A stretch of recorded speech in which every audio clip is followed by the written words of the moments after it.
Hello friends, welcome back to Desi Brain. Today we are going to continue our skin chapter. हमने epidermis तक finish किया था, आज हमको डर्मिस से स्टार्ट करना है. The dermis is the inner thicker layer of connective tissue made of elastic fibers. It is tough and flexible. तो डर्मिस जो होता है वो एक, पहले तो जैसे अगर स्किन है, अगर ये स्किन है और इसका ये पार्ट जो थिनर पार्ट होता है वो होता है एपिडर्मिस, और ये जो थिकर पार्ट होता है ये होता है डर्मिस. तो मेजर 70% उसका डर्मिस ही होता है स्किन का. और ये जो डर्मिस है ये इलास्टिक फाइबर्स से बना रहता है, मतलब टफ एंड फ्लेक्सिबल. अच्छा, तो ये जो डर्मिस है इसमें कुछ फाइबर्स होते हैं जो इलास्टिक, आपने सुना होगा इलास्टिक को हम लोग क्लोथ्स में भी यूज़ करते हैं. वो रबर बैंड जैसा होता है, वो बहुत स्ट्रेच हो सकता है. तो ये हमारा जो डर्मिस है ये भी इन्हीं इलास्टिक फाइबर्स से बना है जो हमारे स्किन को स्ट्रेच करने में हेल्प करता है. At certain places, the dermis in our skin is very thick, as on the palms and soles, and very thin at other places, as in the eyelids. अब हमारे स्किन में जैसे कि एपिडर्मिस था, एपिडर्मिस कहीं कहीं थिक होता है, जैसे कि पाम्स में, हम लोग की एड़ियों में, हम लोग के सोल्स में. वैसे ही डर्मिस भी कुछ जगह पे बहुत थिक होता है, जैसे कि पाम्स पे, सोल्स पे, फिर फुट सोल्स पे, एड़ियों पे, बहुत जगह डर्मिस थिक होता है. और कहीं कहीं बहुत थिन होता है, जैसे कि आईलिड्स पे. ठीक है. The dermis contains several other structures which are blood vessels, nerve fibers, sensory organs, hair follicles, sweat glands, etc. अब जो ये डर्मिस है इसमें बहुत सारे स्ट्रक्चर्स होते हैं. ये कुछ 4 स्ट्रक्चर्स हैं, इन्हें हम आगे अच्छे से पढ़ेंगे. तो यहाँ पे कुछ स्ट्रक्चर्स को मेंशन किया हुआ है जो है ब्लड वेसल्स होते हैं, नर्व फाइबर्स होते हैं. नर्व फाइबर्स वो होते हैं जो कि आपके ब्रेन को मैसेजेस सेंड करते हैं जब आप किसी चीज़ को टच करते हो. मतलब ब्रेन और आपके बॉडी पार्ट्स के बीच में वो कनेक्शन करते हैं. अगर मैं इसको टच कर रही हूँ तो मेरे को नर्व फाइबर्स की वजह से पता चल रहा है कि हाँ मैंने इस बुक को टच किया है. सेंसरी ऑर्गन्स मतलब वही सेंस ऑर्गन्स. हेयर फॉलिकल्स इस आगे हम पढ़ेंगे. हेयर फॉलिकल्स इस हेयर पार्ट के अंदर दिया हुआ है. और स्वेट ग्लैंड्स, उसको भी हम अच्छे से ब्रीफली पढ़ेंगे. Leather obtained from hides of animals is actually the dermis part of the skin. तो जो लेदर होता है, जो हॉर्स के लेदर्स हम लोग ऑब्टेन करते हैं, उससे बहुत सारे मटेरियल्स बनते हैं, वो एक्चुअली हॉर्स का लेदर होता है. एनिमल्स का लेदर, आई मीन एनिमल्स का वो डर्मिस होता है, जो लेदर होता है. The outer region of the dermis which lies next to the epidermis is raised into numerous small processes called papillae. तो जो आउटर रीजन होता है डर्मिस का, मतलब जो डर्मिस है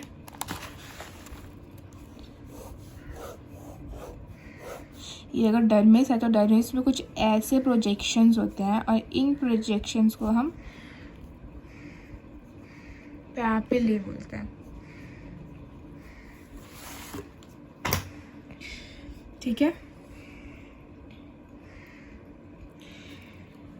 The nerve endings and sense organs here are connected with sensations of touch and pain. तो जो नर्व एंडिंग्स होती है हमारे डर्मिस में, वो टच और पेन को सेंस करती है. टच और पेन, जैसे कि मैंने इसको टच किया, मेरे को अगर कहीं पे दर्द हुआ तो वो नर्व एंडिंग्स कंडक्ट करती है. और जो शार्प सेंस है, the sharp sense of touch in the skin of finger tips में जो नर्व्स होती है, ये शार्प सेंस है उसको सेंस करती है. Enables the blind.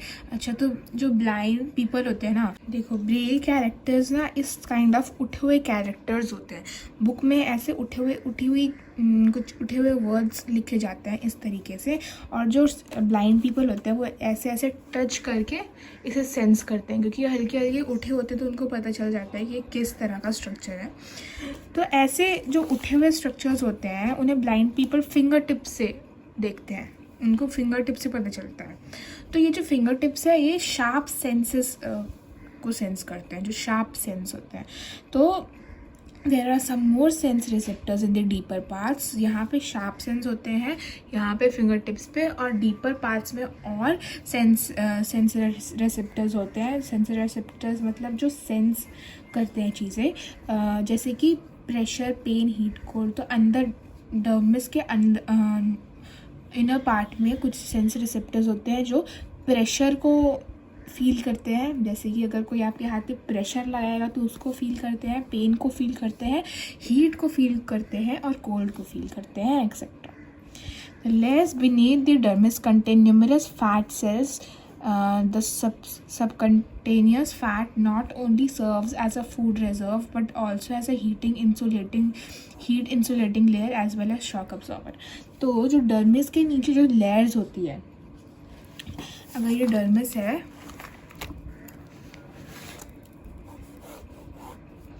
इसमें कुछ सेल्स होते हैं जिसमें बहुत सारे फैट डिपॉजिटेड होते हैं। मतलब अगर ये सेल है, एक सेल है, तो उसमें फैट डिपॉजिटेड है, और इन सेल्स को हम लोग बोलते हैं एडिपोज टिश्यू।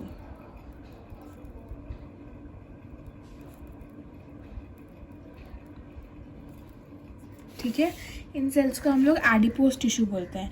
और अब ये जो फैट जो लेयर बाय लेयर डिपॉजिटेड होता है, ये फूड रिजर्वॉयर की तरह तो सर्व करता ही है।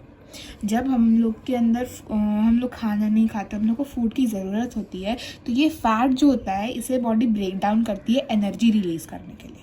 तो ये एक फूड रिजर्वॉयर की तरह एक्ट करता है, और फूड रिजर्वॉयर की तरह ही नहीं, ये हीट इंसुलेटिंग लेयर की तरह भी एक्ट करता है। हमारी बॉडी में एक थिक लेयर ऑफ फैट होती है अगर, और वो फैट एक हीट इंसुलेटिंग लेयर की तरह एक्ट करती है। मतलब वो हीट को अंदर रखती है हमारी बॉडी के, ठंडियों में हम लोग को ठंड से बचाती है वो। और शॉक अब्जॉर्बर भी है। मतलब अगर आपको मान लीजिए किसी ने ज़ोर से धक्का दिया, तो आपको अचानक से शॉक लगेगा, कुछ बॉडी पार्ट्स में अचानक से शॉक लगेगा, तो उस शॉक को कम करने के लिए भी ये फैट की लेयर आपको सपोर्ट करती है। अब प्रोग्रेस चेक कर लेते हैं। Name the 3 sub layers of epidermis from outer to inner. सबसे आउटर में होता है कॉर्निफाइड, फिर उसके बाद होता है ग्रैन्युलर, उसके बाद होता है मैल्फिगियन layer. Write true or false for the following statements. Stratum corneum is made up of dead cells having keratin. ये true है. The Malpighian layer is hard and resistant to bacterial invasion. Malpighian layer सबसे अंदर होता है ना, तो सबसे ऊपर वाली लेयर बैक्टीरिया से प्रोटेक्ट करेगी, ये ऑब्वियस है। तो इसलिए the cornified layer is hard and resistant to the bacterial invasion. ये false है, ये स्टेटमेंट। यहाँ पे Malpighian की जगह cornified होगा। The pigment melanin which imparts coloration to the skin is found in the Malpighian layer. True है. The dermis is very thick on the palms and soles. True है. अब हम पढ़ेंगे derivations of the skin. The special derivations of the human skin include the following. Number 1, hair. तो अब हम hair के बारे में पढ़ेंगे। ये जो आप हेयर देखते हो ना अपने बॉडी पार्ट्स पे, जो भी हेयर है, आपके हेयर को ही ले लो, वो हेयर के बारे में अभी हम पढ़ने वाले हैं। Hair consist of 3 parts. तो जो हेयर होता है उसमें मेनली 3 पार्ट्स होते हैं, hair shaft, hair root, hair bulb. अब नंबर 1 है हेयर शाफ्ट। हेयर शाफ्ट क्या होता है? हेयर शाफ्ट जो एपिडर्मिस के ऊपर निकला होता है ना, इस तरह से देखो, एक हेयर है, तो हेयर में जो स्किन के ऊपर निकला है, जो आपको दिखाई देता है स्किन के ऊपर, उसे हेयर शाफ्ट बोलते हैं। Hair shaft is the part which projects from the skin and may extend slightly below the surface of the epidermis. तो जो हेयर शाफ्ट होता है, देखो ये जो हेयर शाफ्ट है, ये देखो, ये सब भी हेयर शाफ्ट है, ये स्किन के ऊपर निकल रहा है ना, ये स्किन के अंदर नहीं है। जो स्किन के बाहर है उसे हम हेयर शाफ्ट बोलते हैं। थोड़ा सा हेयर शाफ्ट एपिडर्मिस के अंदर भी होता है। देखो ये जो हल्का सा पार्ट है ना, इसको भी हेयर शाफ्ट ही बोलेंगे। Hair root slightly below the epidermis in normal situations they lie obliquely to the skin. Obliquely to the skin मतलब अगर ये स्किन है तो हेयर शाफ्ट कुछ इस टाइप से होते हैं, ऐसे खड़े तो नहीं होते ना, वो कुछ इस टाइप से होते हैं। ठीक है। Hair root is the part embedded with in the dermis. The lowest part of the hair root is expanded to form a hair bulb. ठीक है, तो हेयर रूट क्या है? हेयर रूट वो पार्ट है जो डर्मिस के अंदर एम्बेडेड है, डर्मिस में एम्बेडेड है।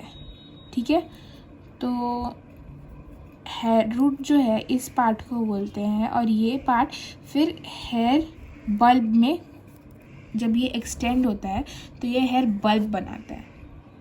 ठीक है, तो ये जो अंदर में डर्मिस पे जो पार्ट है उसे हम लोग हेयर रूट बोलते हैं, ऊपर के पार्ट को हेयर शाफ्ट बोलते हैं, और ये जो ऐसे रूट टाइप ऑफ बना है जो होल्ड करके रखता है हेयर को, उसे हम हेयर रूट बोलते हैं, हेयर बल्ब बोलते हैं, sorry. Hair bulb contains a projection of dermis called hair papilla with capillary blood supply। तो जो हेयर बल्ब होता है वो डर्मिस में प्रोजेक्शन होता है। देखो, हेयर बल्ब जो है वो डर्मिस में ऐसे एक प्रोजेक्शन है, और उसमें इस काइंड ऑफ नीचे से वो हल्का सा जैसे ये हेयर पैपिला है ना, ये पैपिला है डर्मिस का, जैसे वो प्रोजेक्शन है अपवर्ड्स में, ऐसे ही हेयर रूट में ऐसे प्रोजेक्शन होते हैं जिसे हम हेयर पैपिला बोलते हैं, और उसमें ब्लड सप्लाई होता है। देखो, ये आर्टरी है और यहाँ से उसकी एक वेन हेयर पैपिला में गई है, तो यहाँ से ब्लड सप्लाई हो रहा है हेयर को। Hair follicle is a structure enclosing the hair root. अब हेयर फॉलिकल क्या है ये देखो, ये है हेयर रूट, ये हेयर रूट है, ये पार्ट जो डर्मिस के अंदर है, उससे एक लेयर ने एनक्लोज किया है। देखो, ये जो लेयर है इसने हेयर रूट को एनक्लोज किया है, और इस लेयर को हम लोग हेयर फॉलिकल बोलते हैं।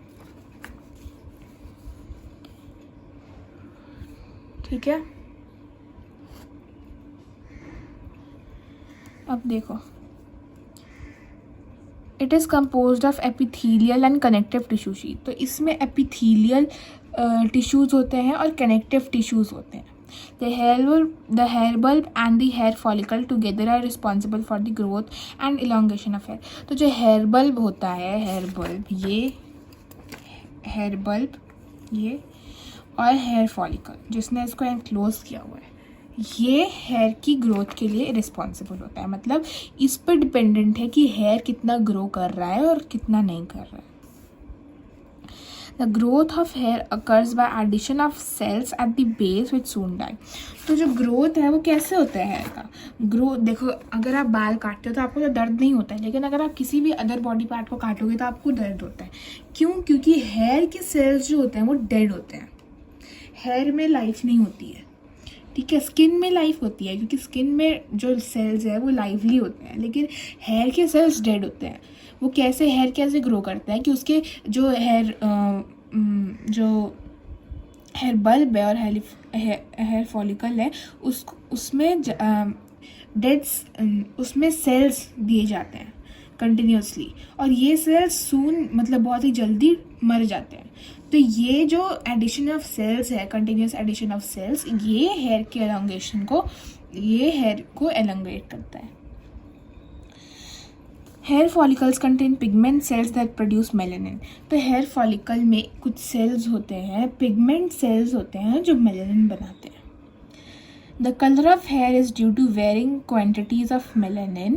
When melanin production decreases, hair becomes grey, silvery or even completely white. अब देखो, किसी किसी का कलर ब्राउन होता है, किसी किसी का हल्का ग्रे होता है। ये क्यों? क्योंकि उनका मेलानिन प्रोडक्शन कम होता है। जिसका बहुत ज़्यादा होता है उनके बाल एकदम ब्लैक होते हैं। तो जब हमने देखा है कि जब कोई इंसान थोड़ा ओल्ड हो जाता है, थोड़ा एजड हो जाता है, तो उसके बाल वाइट होने लग जाते हैं। क्योंकि इसलिए क्योंकि उसका मेलानिन प्रोडक्शन बहुत कम होने लग जाता है और एकदम ख़त्म ही हो जाता है, तब उसके बाल एकदम वाइट हो जाते हैं। हेयर फॉलिकल, अच्छा, everyone has sometimes experienced goose flesh during winter or some emotion। अब ये गूस फ्लैश मतलब गूस बम्प्स में आपने देखा होगा कि आपके हेयर खड़े हो जाते हैं। जैसे हमने क्या पढ़ा कि हेयर जो है वो ऑब्लिकली स्किन से होता है, ऐसा ऑब्लिकली होता है, लेकिन गूस फ्लैश में हेयर ऐसे स्किन से ऐसे खड़े हो जाते हैं। ठीक है, अब ये क्यों होता है हम ये पढ़ेंगे। और इसको हम लोग साइंटिफिकली, इसका नेम है पाइलो इरेक्शन। पाइलो मतलब हेयर और इरेक्शन मतलब खड़े होना। And the hair and the surface of the skin presents a somewhat contracted and wrinkled appearance। मतलब आपको गूजबम्स के टाइम, पाइलो इरेक्शन के टाइम आपकी स्किन थोड़ी रिंकल्ड अपीयर होती है। अब ये क्यों हम पढ़ेंगे? ये इरेक्टर मसल या इरेक्टर मसल की वजह से होता है। तो अब हम पढ़ेंगे कि ये इरेक्टर मसल काम क्या करता है। देखो, ये जो इरेक्टर मसल है ना, ये एक तरफ से हेयर को पकड़ के रखता है, एक तरफ से स्किन को पकड़ के रखता है। ठीक है, तो जब आपको कोई इमोशन लगता है, जब आपको ठंडी लगती है या फिर आप बहुत ही सरप्राइज्ड होते हो कोई भी इमोशन के टाइम, तो ये इरेक्टर मसल एक तरफ से ये इस हेयर को खींचता है और दूसरी तरफ से जो है वो स्किन कंप्रेस हो जाती है, रिंकल हो जाती है। ठीक है, तो इसलिए आपके हेयर एकदम इरेक्टली स्टैंड हो जाते हैं और एक तरफ से स्किन को खींचता है, इसलिए ये रिंकल हो जाती है। तो चलो पढ़ते हैं क्या लिखा है। The hair is lifted called piloerection and the surface of the skin present somewhat contracted and wrinkled appearance. This is caused by erector muscle of the hair which runs obliquely between the hair follicle and outer part of the dermis। देखो, outer part of the dermis में connected है और hair follicle से connected है। और the contraction of this muscle, देखो ये muscle जो होता है कंट्रैक्ट करता है, कंट्रैक्ट होता है, तो ये एक तरफ हेयर को पुल करता है और एक तरफ डर्मिस को पुल करता है, मतलब स्किन को पुल करता है। और इस पुल की वजह से जो हेयर होता है वो ऑब्लिक हेयर होता है, ऐसे जो हेयर है उसको ये इरेक्टर मसल जब पुल करती है तो ये मसल इस तरह से ऑब्लिकली स्टैंड हो जाता है। ठीक है,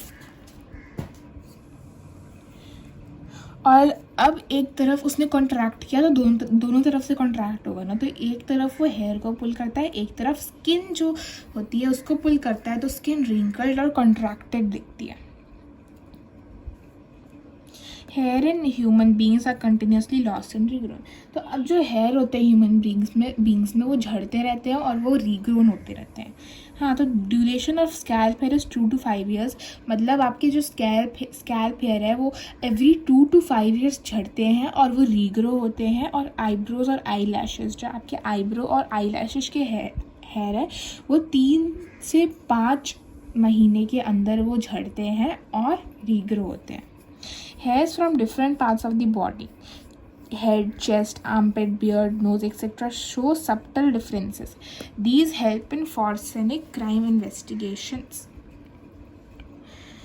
ठीक है, तो यहाँ पे क्या बोला है कि जो हेयर है, हेयर के बहुत सारे यूजेस होते हैं, लेकिन यहाँ पे हेयर के कुछ ही यूजेस दिए हैं। जैसे कि मेल्स में हेड में तो हेयर सबकी होते हैं, लेकिन मेल्स में बियर्ड होती है, आर्मपिट में, चेस्ट में, आर्मपिट में हेयर्स होते हैं। तो ये जो होते हैं ना, ये हमें डिफ्रेंशिएशन करने में हेल्प करते हैं कि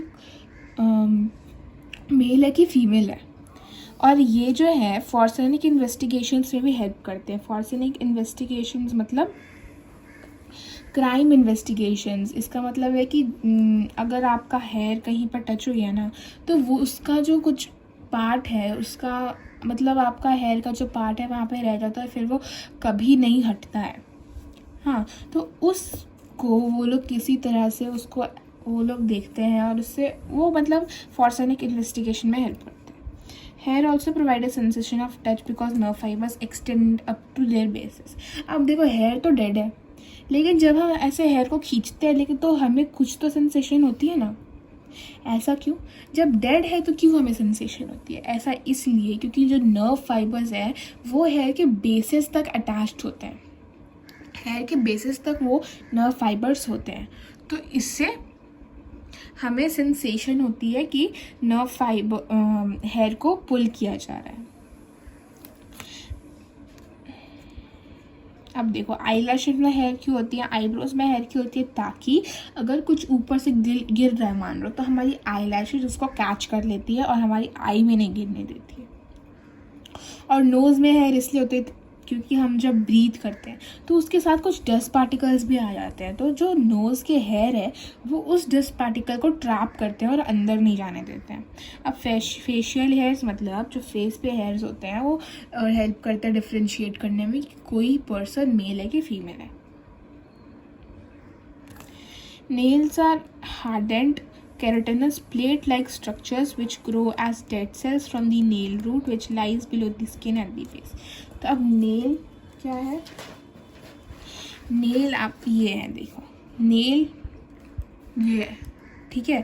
तो नेल एक हार्ड केराटिनस प्लेट है। नेल में भी केराटिन होता है, हमने पढ़ा था ना एपिडर्मिस में केराटिन होता है, नेल में भी केराटिन होता है और ये प्लेट लाइक स्ट्रक्चर है, पतला सा स्ट्रक्चर है जो डेड सेल्स से होता है। जैसे बाल डेड सेल से ग्रो होते हैं, ये भी डेड सेल से ग्रो होते हैं, इसलिए जब हम नेल कट करते हैं हमें दर्द नहीं होता है। तो ये जो नेल रूट है, जैसे हेयर रूट होता है वैसे ही नेल रूट यहाँ स्किन के अंदर होता है। ये outer part of the nail skin के बाहर है, जो नेल रूट है स्किन के अंदर होता है, ठीक है। When an open pore in the skin gets clogged with dead skin and cells and sebum from sebaceous gland, it blacks upon oxidation by air, hence it is called as blackhead. ये blackhead हम sebaceous gland में पढ़ेंगे, ये sebaceous gland से related है। A nail has 3 parts. Nail के 3 part होते हैं। Number 1, plate. It is the hard and outer part of the nail. It is made up of dead keratinized cells. देखो अब जो nail है, ये जो outer part आप देख रहे हो ना, जो प्लेट काइंड ऑफ है, जो पतला सा है, इसे नेल प्लेट बोलते हैं, ठीक है। और ये केराटिनाइज्ड सेल से बना होता है, इसमें एक प्रोटीन होता है जिसे हम केराटिन बोलते हैं और ये डेड सेल से होता है, बना होता है। और bed it lies just below the nail plate. जो बेड होता है, ये नेल प्लेट है ना, इसके जस्ट नीचे, मतलब नेल में आप सोच सकते हो कि 2 लेयर है, जिसमें ऊपर में नेल प्लेट है, नीचे में नेल बेड है, ठीक है। Matrix, it lies just below the skin surface at the base of the nail. It is usually visible as whitish half moon at the base of the nail. It produces new cells which on maturation push out the older cells towards the tip of the nail and causes growth of the nail. तो देखो ये जो है ना, आपको moon kind of shape जो आपको दिख रहा होगा, ये नेल मैट्रिक्स होता है, ठीक है। हल्का किसी किसी का विजिबल होता है, किसी किसी का नहीं होता है। देखो मेरे कुछ नेल्स में विजिबल नहीं है, मेरे थंब के नेल में विजिबल है। ये मून काइंड ऑफ स्ट्रक्चर नीचे में, ये होता है नेल मैट्रिक्स। और ये तो हाफ पार्ट है, ये हाफ पार्ट है, बाकी का पार्ट स्किन के अंदर प्रेजेंट होता है। तो अब देखो ये हमारा पार्ट 2 हो गया। Sebaceous gland, mammary gland, sweat gland, ये सब ग्लैंड हम नेक्स्ट पार्ट में करेंगे क्योंकि ये सब इंटर रिलेटेड है। अब आपको ये सब करने के लिए सेबेशियस ग्लैंड, स्वेट ग्लैंड एकदम अच्छे से समझना होगा, ठीक है। स्वेट ग्लैंड एकदम अच्छे से समझना होगा आगे की 2 प्रोसेस के लिए, वैसोडाइलेशन और वैसोकंस्ट्रिक्शन के लिए, ठीक है। तो देखो ये ब्लैक हेड जो मैंने बोला था यहाँ पे दिया हुआ है, यहाँ पे आई डोंट नो क्यों दिया हुआ है, क्योंकि ब्लैक हेड तो सेबेशियस ग्लैंड से रिलेटेड है। ब्लैक हेड, पिंपल, एक्ने सब सेबेशियस ग्लैंड से रिलेटेड है, ठीक है। तो सेबेशियस ग्लैंड से हम लोग नेक्स्ट क्लास में करेंगे। सेबेशियस ग्लैंड एंड सारे ग्लैंड्स हम ख़त्म कर लेंगे नेक्स्ट क्लास में, एंड देन उसके नेक्स्ट क्लास में हम लोग वैसोडाइलेशन और वैसोकंस्ट्रिक्शन कर लेंगे। उसके बाद मैं आपके क्वेश्चन आंसर करा दूँगी, फिर हमारा चैप्टर कंप्लीट हो जाएगा, ठीक है। तो अगर आपको समझ में आया हो तो प्लीज़ लाइक करना एंड फ्रेंड्स को हेल्प करने के लिए शेयर करना, और to be updated with my videos do subscribe my channel. Thank you.